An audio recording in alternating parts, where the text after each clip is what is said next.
السلام علیکم دوستوں، معلوماتی دنیا میں خوش آمدید۔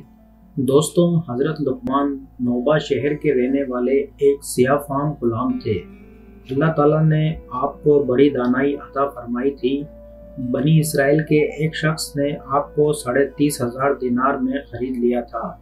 حضرت لقمان کا آقا جس نے ان کو خریدا تھا وہ شخص جوا کھیلنے کا عادی تھا، اور اس شخص کے گھر کے کنارے پر ایک نہر تھی۔ تو ایک دفعہ اس شخص نے جوا کھیلا اس شرط پر کہ اگر جو بھی ہارا وہ اس نہر کا سارا پانی پیے گا، یا پھر وہ شخص جیتنے والے کا غلام بن جائے گا۔ انہوں نے بازی کھیلی جس کے نتیجے میں وہ شخص ہار گیا۔ بازی جیتنے والے شخص نے کہا، نہر کا سارا پانی پیو یا پھر میرے غلام بن جاؤ۔ تو ان کے آقا نے کہا کہ تم مجھے اپنا غلام بنا لو۔ تو اس شخص نے حضرت لقمان کے آقا کو ایک اختیار دیا کہ یا میرے پورے غلام بن جاؤ یا میں آپ کی صرف دونوں آنکھیں پھوڑ دوں گا۔ تو آقا نے کہا مجھے ایک دن کی مہلت دو۔ اس شخص نے مہلت دے دی۔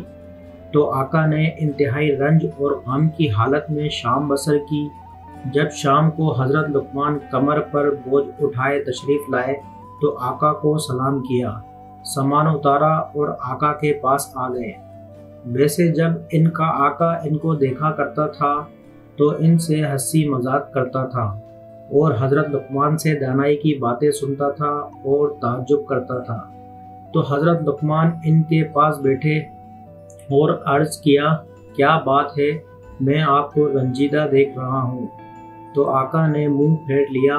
اسی طرح دوبارہ پوچھا کہ بتائیے کیا مسئلہ ہے، کیا پتہ میرے پاس اس کا کوئی حل ہو۔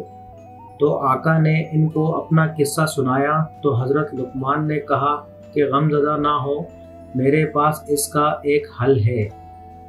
آپ نے کہا جب وہ آدمی آپ کے پاس آئے اور آپ سے کہے کہ نہر کا سارا پانی پیو، تو آپ ان سے کہنا کہ نہر کے دونوں کناروں کے درمیان کا پانی پیوں یا لمبائی کا۔ وہ آپ سے کہے گا نہر کے دونوں کناروں کا پانی پیو۔